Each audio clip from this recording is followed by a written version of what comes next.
Sky Sports have partnered with Finalysis, an app where passionate fans share their opinions on their club. If you want to represent your club, you can visit the Sky Sports app for more details or scan that QR code as well. Live now is Arsenal fan Christian Ty. Good morning, Christian. Right, before the North London derby, if I'd said you'd get 2 wins and a draw from games against Tottenham, Chelsea and Bayern Munich, would you have taken it then? Yeah, probably. We had a very tough week. Yeah, I probably would have taken it. Ideally, the draw would have come against Bayern Munich. Obviously, we put ourselves in a very good position in the Champions League where we can probably afford a draw. And I thought we could have won the other 2 games. Obviously, we beat Spurs quite comprehensively. And then, yeah, yesterday ended up getting the draw, which, you know, in hindsight might look like a good point. But I think on the run of play, with them going down to 10 men after, 35, 40 minutes, probably should have taken all 3 points. But, yeah, it wasn't to be. It was the second time in 162 games that you've been without Gabriel and Saliba at the same time, right? We don't know yet the extent of Saliba's injury, but are you happy enough with Nketiah and Mosquera if it is long-term? I mean, you've also got Calafiori and Benjamin White who can play inside as well, but you're happy enough with that pair? Yeah, look, we've got a squad that can do a job and cover. We saw it yesterday. It's the first time they've started together in the Premier League. I think they did a decent job. I think it affected our game. You know, Gabriel and Saliba are really important in our build-up, how we control games. I think Gabriel has had the most short passes of any Arsenal player this season. So it definitely affects us. I think losing Trossard, who's probably been our best attacker this season as well, midweek against Bayern Munich, definitely affected us as well. So with those changes going into a massive game like Chelsea, it was going to be tough. I thought we were still competitive in that first half. Before the red card, it was still quite even. They had a big chance through Esteval. We had a big chance through Saka on his right foot, could have done better. And then, yeah, the red cards, you know, changed the game. Got to half-time at 0-0. And, yeah, I'm sure we can talk about the second half. But, yeah, we've got a squad now. So there's no excuses of, oh, this player was missing. Obviously, it is the truth. And I think Arteta touched on it. But no Arsenal fan's going to be like, this is the reason we dropped points, or this is we're still unbeaten in 17 games. You know, 14 wins and 3 draws. It's not the end of the world. Christian, I'm glad you said that, because now a lot of people, now Arsenal fans as well, but a lot of people are looking at it saying, well, Arsenal have got a squad now. No excuses, no more excuse about people being injured or anything like that. They've built a squad. As I looked at it yesterday, I could tell in your voice and the frustration and how far Arsenal have come to go to Stamford Bridge and not come away with 3 points is frustrating. Yes, again, it was against 10 men. Did you think you did enough to win the game in that second half against the 10, or are you giving credit to Chelsea the way they defended? Yeah, no, we didn't do enough at all. When a team goes down to 10 men, especially against this Arsenal team, you assume we're going to be creating chances. You know, Sanchez is going to have loads of saves to make. Credit to Chelsea, honestly. I think they're definitely in this. I said it last week. I said they're in this title race. And I think after watching them closely yesterday, they got so much quality. Reece James was the best player on the pitch. They defended well. They were still a threat on the counter. I've seen people going a little bit too far and saying that, you know, they were so much better than Arsenal, and if they had 11 men, and they had 11 men for pretty much the whole of the first half. I said they got sent off in the 38th. Before that, like I said, it was competitive. It wasn't just one team in that game. And they didn't really create much in that second half. They got the set piece, fair play, scored from it. Ironic, because people call Arsenal set piece FC. But it's part of the game. And then after that, you know, we got the goal back. Mourinho had a chance on his left foot, a couple other small chances. And then if Timber doesn't take it off Gyökeres's head in literally the last second of the game, we maybe snatch a winner, which wouldn't have been deserved. I don't think it would. I think a draw on the run of it was probably the fair point. But disappointed as an Arsenal fan, because like I said, when they go down to 10 men, you've got to take all 3. Are you more worried about Chelsea or Man City? I'm not worried about anyone. I think if we do our job and play how we've been playing, like I said, unbeaten in the last 17. It's not like we're on a losing streak now. I think at Arsenal, because of what's happened in recent years, a result like this, or, you know, when you're expected to win, you know, the critics come out and they start talking and the noise gets loud, but we're still in a very good place. You know, regroup. We got Brentford on Wednesday, and then Villa away after that. Just go again and play how we've been playing. And but Christian, I don't think Arsenal can fear anybody now. They're in pole position. They've got the squad. They've got everything set up to go and win the Premier League. Yes, it's still early. I totally understand that. But now everything's in the right place for them to push on and go and win. And the moment they start worrying about other teams, then then that becomes a problem. I feel like that happened a couple of years ago when Man City was chasing, started worrying. Yes, didn't have the squad depth, but started worrying, and City went and took over and won the league. I just feel like Arsenal now are in that position that the moment they start worrying about other teams, then it could cause themselves their own problems. Yeah, exactly that. Which isn't to say there aren't other good teams in this league. Like, I watched Chelsea yesterday. I was impressed. It's probably the best Chelsea team I've seen in a long time. I think around the pitch, they got so much quality. Cole Palmer's still to come back into this team. Obviously, Levi Colwill's out for the season, where he would be playing left centre back as well. But Chalobah's stepped up. Him and Fofana have formed a good partnership. Esteval, we know, unlucky to get taken off at half time. Got a lot of quality. Manchester City again, so much quality. I'm sure they'll go out in January again and do business. There's other amazing teams, really, really good teams in this league that I'm not disrespecting. But like I said, we got the squads. I think we got the experience from the last few years. If we just keep playing how we've been playing, don't let this result affect us, which I don't think they will, because it's still a draw.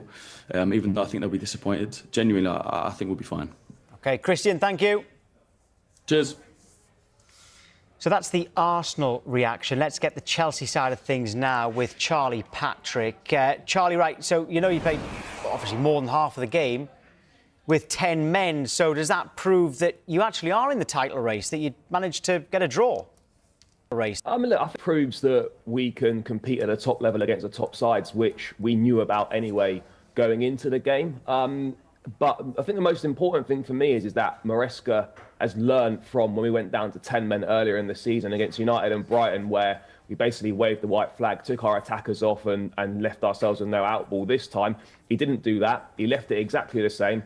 And it's good to see that he's learned from his mistakes. And I think this was a performance from Chelsea that, the fact, despite not getting the 3 points, that we can be very proud of the shift that the players put in the way that we competed. And for me personally, we should have won that game. I know it's all ifs and buts right now, but I felt we were the better side than Arsenal. And look, we still need to find the consistency over a sustained period of months. But this November month, we had some tough games and we've come through it unbeaten. And we're now showing signs from the performance against Barcelona and the performance against Arsenal that big sides and teams should be giving us more respect. And for me, if we can get to February, March time, and we're still within this 5-6 points that we are right now, then maybe we can start having a bit more of a serious conversation. Yeah, but Charlie, I'm not having that, because that's basically you just sitting on the fence, hiding behind the experience. No, it is. Listen, because you're saying, if we can get to February, if we can get there, this is where I'm going at. Why can't you get, with the squad you've got now, why can't you still be in the title race the whole way through? Why? Because you haven't got the experience.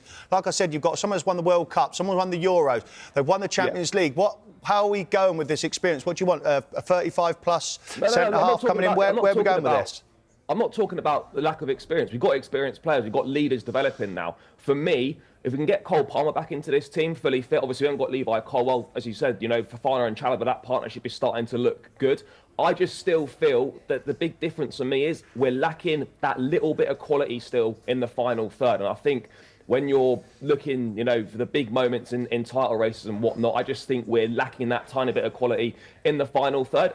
I still think we're a little bit short. Sanchez has massively improved in goal, and fair play to him. He was very good again yesterday, and he's been brilliant this season. But I still think in terms of goalkeeper and just that little bit of quality that we're lacking at the top end of the pitch are the reason why I don't think we can go the full distance. But I think we'll cause a lot of teams problems, and I think we can put ourselves in the position where we stay in contention for a lot longer than we did last season, because this is the stage last season where heading into December, we then started to fall away. We were a couple points behind Liverpool around Christmas time. We didn't beat Everton away, and then the whole lot kind of fell apart for us, and we had to scramble to get Champions League football in the new year.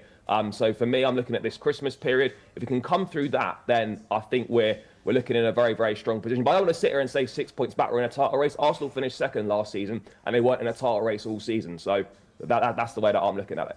Moises Caicedo with his red card. It was suggested by Jamie Carragher that all the pre-match talk of Caicedo v Rice got to him. Do you think that could be the case, and how worried if that is? No, I don't think so. I don't buy into that train of thought at all. Look, he's made a mistake. He's mistimed the challenge. It was a bit rash. Fully deserved the red card. There's no doubt about that. And I was sort of fearing the worst when your best player gets sent off and you've got to go 50-odd minutes against the top side without your best player. But I felt we coped very well. But no, I don't think Caicedo, that sort of chat got the better of him at all. I think, he's been outstanding for us. He just made a bit of a mistake. But I think that's our 7th red card of the season, which already. You know, Are at you such worried an about early- that, Charlie? It's not ideal, but what I would. Now, though, to the Super Sunday clash at Stamford Bridge, where Premier League leaders Arsenal were held to a 1-1 draw by 10-man Chelsea. Mikel Arteta's side now have a 5-point lead over second-place Manchester City, with Chelsea just a point behind in third. It was billed as such a huge fixture. In the end, you were thinking, right, a draw, yeah, maybe I could have seen that at the beginning, but when they had Chelsea having Moises Caicedo sent off in the 38th minute, how do you look at the result in the end? You go, well, hold on, this is a missed opportunity for Arsenal, the fact that they were playing against 10 men. Or do you go, well, actually, it was a really good and impressive performance from Chelsea? It was a good performance from Chelsea. I thought Chelsea were outstanding. I think probably with 11 players on the pitch, it might have gone on and won the game. They started that well, but they were fantastic with 10 men. Arsenal, you could say it's a missed opportunity, but they've had a heavy week, Arsenal. They've had a lot of football against some big teams, and they've had some positive performances. So I think at the end of the day, both teams would have took the point and moved on. I think Caicedo was running the show.